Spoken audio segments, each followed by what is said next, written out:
गेले 6-7 वर्षापासून प्रशासन पंढरपूरवर कार्यरत आहे। तर नेमकं पंढरपूरचा विकास कसा झाला या 7 वर्षामध्ये आणि नक्की नागरिकांना अजून विकास म्हणजे काय संकल्पना आहे, आपल्यासोबत काही त्यांच्याशी डायरेक्ट चर्चा सांगाल। पंढरपूरचा विकास तुम्ही कुठल्या दृष्टीने बघता आणि विकासाची तुमची व्याख्या काय आहे? पंढरपुरामध्ये वाढती वाहतूक जर पाहता, त्याचबरोबर शाळा कॉलेज पाहता, चौकामध्ये एक सिग्नल आहे, तो गेली अनेक वर्ष बंद आहे।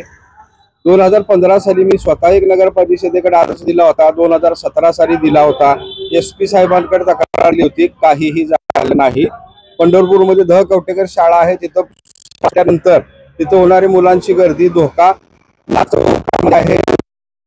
चौकामध्ये काही ठिकाणी सिग्नल ट्रॅफिक सिग्नल नाही, ट्रॅफिक नसतात, त्याच्यामुळे नगर सुविधा नाही देऊ शकला, आयुष्याची सुरक्षा तरी द्यावी, हे ट्रॅफिक सिग्नल करावे। त्याचबरोबर आरोग्याच्या सुविधा आहेत, त्याचबरोबर तुमच्या राजकीय गोष्टीसाठी जे काही कामं रखडवून ठेवली जातात, ते राजकीय हे जे तुमचे चालू असते एकमेकांवरती कुरघोडी करायचं, त्यासाठी जनतेची होणारी पिळवणूक थांबावी। त्याचबरोबर बेकायदेशीरपणे चालणाऱ्या रिक्षांचा एक बंदोबस्त होणं गरजेचं आहे, तो देखील स्थानिक स्वराज्य संस्था म्हणून नगरपालिकेचा प्रश्न आहे। एवढे प्रश्न करावेत अशी अपेक्षा।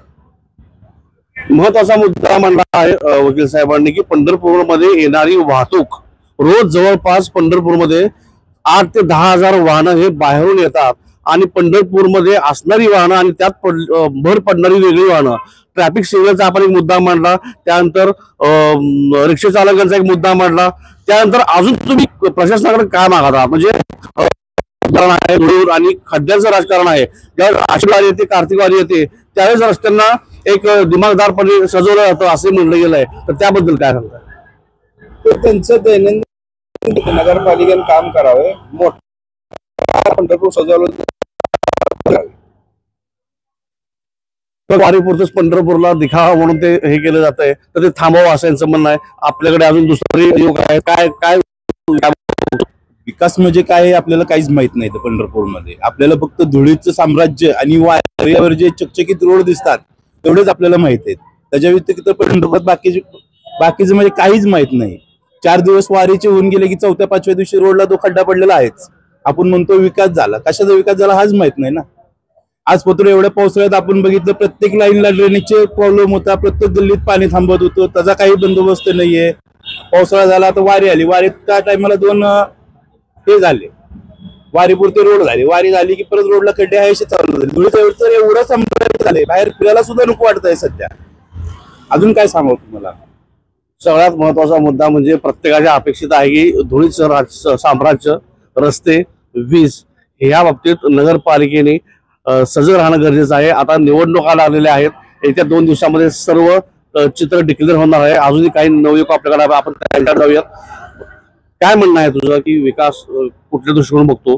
कारण प्रत्येक रोडवर सर्वसामान्यांना एखादी मोटारी पण नाही, त्या बाबतीत काय सांगशील? मोटारी अवेलेबलच नाही, भगवा चौक सोडलं तिथं मोटारी अवेलेबल आहे, पण तिथे एवढा घाण वास येतोय, तिथं असं थांबायची सुद्धा इच्छा होत नाही।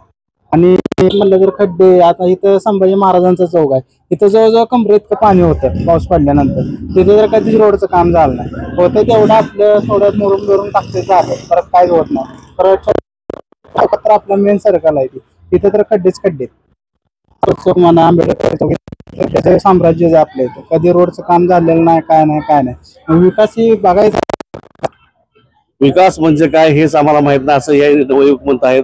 अजूनही आपल्याला काय नवयुवक आपण त्यांच्याकडे विचारूया, काय सांगशील?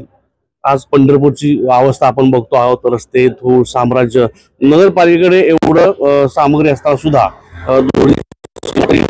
ठेवली जाते, त्याचा उपयोग केला जात नाही, प्रशासन वेळेवर काम करत नाही किंवा फोन उचलले जात नाहीत, त्या बाबतीत काय बोलतात? तर आज गेलं तर आपल्या सोलापूर जिल्ह्यामध्ये पंढरपूर हे सर्वात मोठं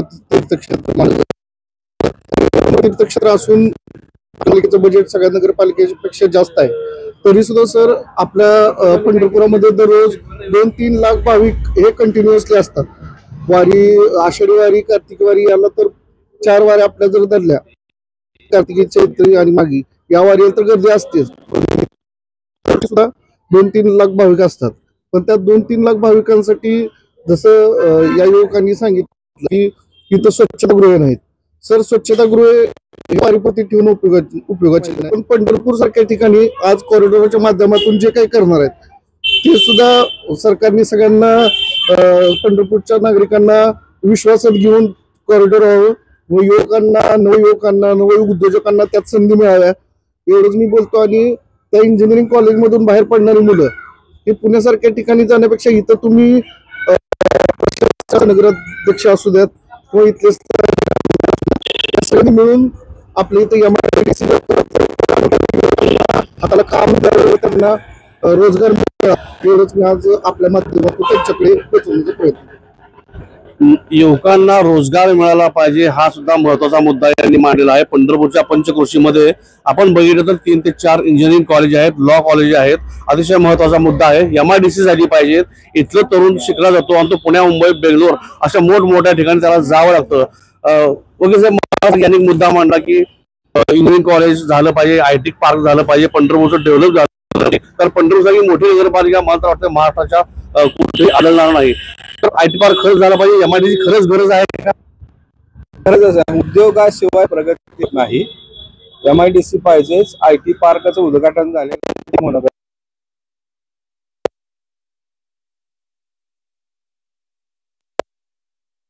शहरातून स्थलांतर होतं कारण परत येऊ शकत नाही, इथं नोकरी नाही आहे. त्याच्यामुळे होतं आपल्या भागातला एक हुशार मेंदू बाहेर जातो, त्याचा उपयोग आपल्या इथं होत नाही. त्यासाठी उद्योगाच्या व्यवसायाच्या संधी उपलब्ध झाल्याच पाहिजे. पब्लिक आता अपडेट झालेला आहे. पब्लिकला सुद्धा आता स्वच्छता पाहिजे, त्याप्रमाणात शिक्षण पाहिजे, त्याप्रमाणात IT पार्क पाहिजे, MIDC झाली पाहिजे. इथल्या मोकळ्या हाताला काम मिळालं पाहिजे. जे पुणे, मुंबई, बेंगलोर अशा मोठमोठ्या ठिकाणी जातात. इथं अजूनही दुसरे आपण त्यांच्याशी चर्चा करूया. पंढरपूरचा जो विकास आहे त्याला ब्रेक गेली 7 वर्षामध्ये निवडणुका झाल्या नाहीत. त्यामुळे जो प्रतिनिधी असतो, जो जनतेचा सेवक म्हणला जातो, त्याला नगरसेवक का झाला नाही. झालाय तो किती झालेला आहे आणि तो कसा झाला, आमच्या अपेक्षा काय आहेत? आता खरं तर तुम्ही प्रश्न चांगला विचारलाय. 7 वर्ष झाले निवडणुकी झालेल्या नाहीत, हे दुर्दैव आहे. खरं तर लोकशाही पद्धतीने जर विचार केला तर इलेक्शन व्हायलाच पाहिजे, परंतु तसं इलेक्शन झालेलं नाही. मग 7.5 वर्ष रखडले गेले. मग प्रशासनाने बेकायदेशीर असलेले कुठेही म्हणजे काय कामे केलेत, किती केलेत हे त्यांनाच माहिती आहे. स्थानिक नगरसेवक नसल्यामुळं तो सगळा कारभार त्यांच्या हातामध्ये असल्यामुळं मला वाटत नाही की पंढरपूरमध्ये सुधारणा झाली. कारण की बघितलं असेल तुम्ही रस्त्यावर धुळीचे साम्राज्य निर्माण झालेलं आहे. पंढरपूरमध्ये येणारे लाखो भाविक महाराष्ट्रात या ठिकाणी येतात, परंतु एकही असा रस्ता नाही की तिथे खड्डा आहे. प्रत्येक खड्ड्यातून जावं लागतं. मग इथले असतील कोणी असतील त्यांनी काय केलंय 7.5 वर्षामध्ये हे तुम्हाला बघायला म्हणजे सांगायची गरज नाही. कारण तुम्ही सुद्धा याच पंढरपूर जर बघायला गेले तरी गल्ली असतील त्याच्यावर फक्त टेंडर लोकांनी घेऊन स्वतःचा विकास केलेला दिसतो.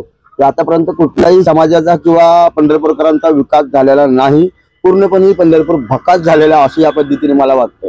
कारण की मी गेल्या अनेक वर्षापासून चळवळीत काम करतो आणि चळवळीतल्या माध्यमातून काही ठिकाणी रस्ते असतील, काही ठिकाणी ड्रेनेज असतील, या अनेक गोष्टी मागणी केल्या, परंतु दुर्दैवाने ते झालेल्या नाहीत. काही ठिकाणी बिल्डिंग पडलेल्या आहेत, काही ठिकाणी खड्डे जसे की तसे आहेत. म्हणजे अनेक अवस्था म्हणजे म्हणावा असा विकास झालेला मला दिसत नाही. आणि एकंदरीत प्रशासनाने जे उद्योग घेतले असतील हातामध्ये किंवा त्यांच्यावर जबाबदारी जी असते, म्हणजे थोडक्यात म्हणायला गेलं तर नगरसेवकांची जी ठराव असतो एकंदरीत न ठराव करता ह्यांनी कामे केलेले आहेत. मग त्याचे बिल किती पास झाले, त्याचे पैसे किती निघाले, या कोणी विचारणार आहे? हे कोणी विचारणार नसल्यामुळे बेकायदेशीर यांनी कामे केलेले आहेत आणि त्याच्या बिल पास करून स्वतः ठेकेदारी इथे मक्तेदारी झालेल्या लोकांनी मोठे केलेले आहेत. त्यामुळं मला ही चुकीचं आहे असं वाटतं. कारण ही इलेक्शन आता येणार आहे, अत्यंत महत्वाची असणार आहे आणि येणाऱ्या काळात जे केले जे चांगले माणसं आहेत समाजामध्ये अशाच लोकांना मतदार बंधू निवडून देतील अशी अपेक्षा आम्हाला. गेली 7 वर्ष झालं निवडणुका ठप्प पडलेल्या आहेत, पण आता निवडणुकीचं बिगुल वाजलेलं आहे. शेवट तारीख आणि वातावरण तसं तापलेलं आहे, जशी थंडी कडाक्याची तापमान तिथलंही वाढलेलं आहे. तर येणाऱ्या निवडणुकीकडे तुम्ही कसं बघता आणि जनतेने कसा नगरसेवक निवडून दिला पाहिजे? आता जनतेने नगरसेवक कसा निवडून दिला असा प्रश्न तुम्ही विचारला खरं तर अभिमानाची गोष्ट आहे की समाजातल्या प्रत्येक नागरिकाला एक भावना असतात की आमची काही किंवा आमच्या प्रश्नाचा मार्गी लागले पाहिजे, पण असं कुठेही प्रश्न मार्गी लागलेला नाहीत. काही लोकांचे झालेले आहेत जसे घे तसे, आणि स्वतःचाच विकास झालेला आहे. त्या पद्धतीने पंढरपूरच्या काही भागामध्ये काही ठिकाणी अशीच अवस्था आहे.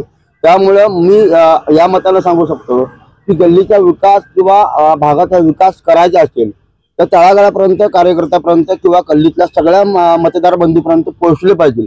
5 वर्ष काम केले पाहिजे.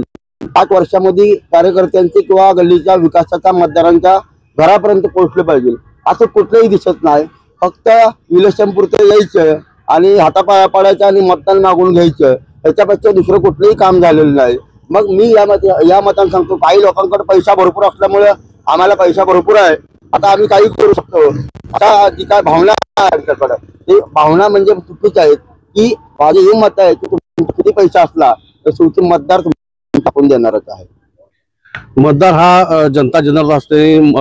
मतदाराच्या जीवावरच हे सगळं प्रशासन किंवा राज्य चालतं. आता आपण दुसऱ्याही युवकाकडे जाऊयात. नगराध्यक्ष कसा असावा तुम्हाला काय वाटतं? नगराध्यक्ष जनतेची कामं करणारा असावा, कारण स्वतःचा घर भरणारा नसावा. हेच माझं फक्त बोलणं आहे. नगराध्यक्ष जनतेची कामं करणारा हवा असं त्यांचं मत आहे. आणि आता पंढरपूरमध्ये वाहतुकीच्या समस्या, एवढी मोठी वाहनं पंढरपूरमध्ये येतात, व्यवस्था त्याबद्दल हे आमच्या रवी भाऊने समजून केलंय तेवढं आम्हाला. रवी सर्वगोड नगरसेवक भाऊ एवढंच आमची अपेक्षा, दुसरं काही सुद्धा नाही. जनसामान्यामधून त्यांच्या नेत्यांचं मानलं जातं, त्याबद्दल आपण बोलूयात. आता गेली 7.5 वर्ष नगराध्यक्ष सुद्धा ठप्प होतं आणि जनतेतून नगराध्यक्ष निवडला जाणार आहे. तर तो किती कार्यक्षम असला पाहिजे आणि किती ऍक्टिव्ह असला पाहिजे आणि कसा असला पाहिजे? बघा, एक तर महत्वाचा विषय असा आहे की लोकप्रतिनिधी निवडत असताना ज्याने भावना ओळखल्या पाहिजे आणि तळागाळातल्या कार्यकर्त्याने जे जनभावना असते, हा माणूस माझे काम करू शकतो. ते कुणाच्या तर नेत्याच्या नेतृत्वाखाली काम करणारी माणसं असतात किंवा कुणाच्या तर सांगण्यावरून काम करणारे लोक असतात. अशी माणसं आम्हाला नको पंढरपूरमध्ये. आम्हाला असं वाटतं की आमच्यापर्यंत येणारी नगराध्यक्ष असावा, पंढरपूरचा विकास व्हायला पाहिजे, पंढरपूरला निधी आला पाहिजे आणि निधी आलेला ही परिपूर्ण या पंढरपूरचा विकास झाला पाहिजे. खरं तर पंढरपूरचा म्हणावा असा झालेला बिलकुल नाही. ही मी प्रथम मगाशी पण सांगितलं, पंढरपूरला कसा असावा असं तुम्ही जर विचारलं असेल, माझ्या मतानं पंढरपूरच्या प्रत्येक गल्लीबोळापासून वाहतूक असतील, रस्ते असतील किंवा कुठलेही काम असतील, त्याचा निवडून आल्यानंतर एसीच्या गाडीत फिरून बसण्यात यावा आणि त्या पंढरपूरकरांना एवढ्या भोळ्यासारखं समजून स्वतःचा विकास करणारा नसावा, हीच आमची भावना आहे.